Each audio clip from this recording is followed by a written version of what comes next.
The Met Police's approach to tackling corruption is not fit for purpose, a watchdog has found in a scathing ruling. Inspectors found that lessons have not been learned since the unsolved 1987 murder of private investigator Daniel Morgan. A report published today found that the Met's procedures for rooting out corrupt staff are fundamentally flawed, and it has a degree of indifference to the review was carried out by Her Majesty's Inspectorate of Constabulary and Fire and Rescue Services, HMICFRS, after an independent inquiry into how the force handled Mr. Morgan's case found it was institutionally corrupt. The HMICFRS inspection found no evidence of any deliberate or coordinated attempts by the Met to frustrate the work of the Morgan inquiry, and said, while there was much to criticize, based on this inspection it would not describe the Met as institutionally corrupt.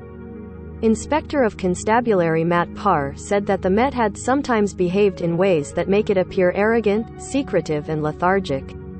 He said improvements must be among the Commissioner's highest priorities in order to restore public trust in the force.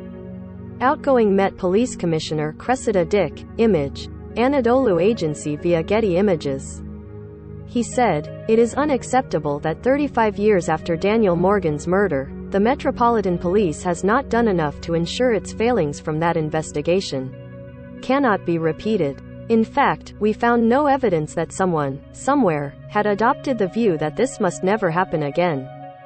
This will be understandably distressing for Mr. Morgan's family and friends, to whom we send our condolences. We found substantial weaknesses in the Met's approach to tackling police corruption.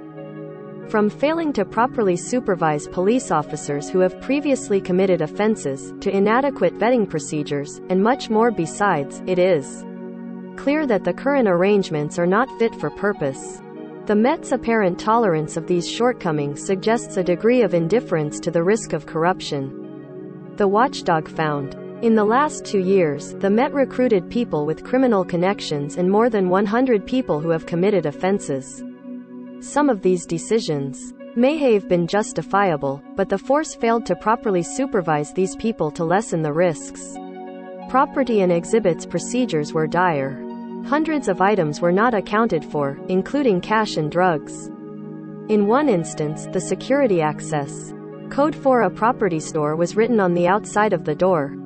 The force does not know whether all those in sensitive posts, such as child protection, major crime investigation, and informant handling, have been cleared to the level of security vetting needed. More than 2,000 warrant cards issued to personnel who had since left the force were unaccounted for. The Met still does not have the capability to proactively monitor its IT systems, despite repeated warnings from the Inspectorate. IT monitoring is used by most forces to help identify corrupt staff. The HMICFRS did acknowledge the force's capability to investigate the most serious corruption allegations as particularly impressive, and other police forces regularly call on their expertise, and also praised its confidential reporting line and support provided to whistleblowers.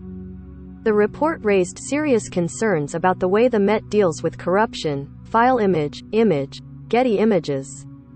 It also recognized that the Met had greatly reduced the number of personnel who were not security vetted.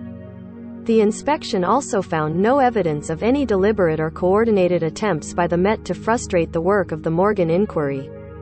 It said that although there was much to criticize, based on this inspection it would not describe the Met as institutionally corrupt.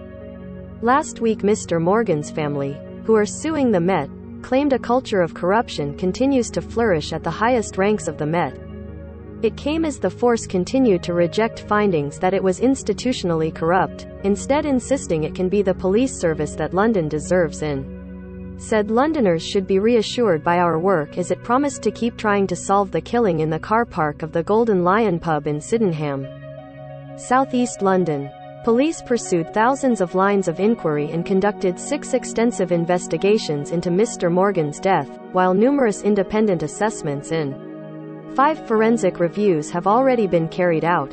Another forensic review of evidence linked to the case has now been commissioned. A £50,000 cash reward for information leading to a successful prosecution, one of the largest rewards ever made available by a UK police force, is still being offered. Deputy Commissioner Sir Stephen House said he was professionally disappointed that some of the force's anti-corruption measures have not been working well enough, and this was already being put right.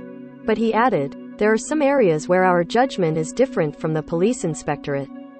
The force accepted there is a lot of work to do in order to rebuild the trust people have in us, and we remain completely focused on building a police service Londoners can be proud of," Sir Stephen said.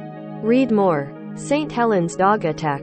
Baby girl mauled to death by pet bought by family a week before. Read more. Russia's chilling new threat to Poland as ex-president writes sinister letter.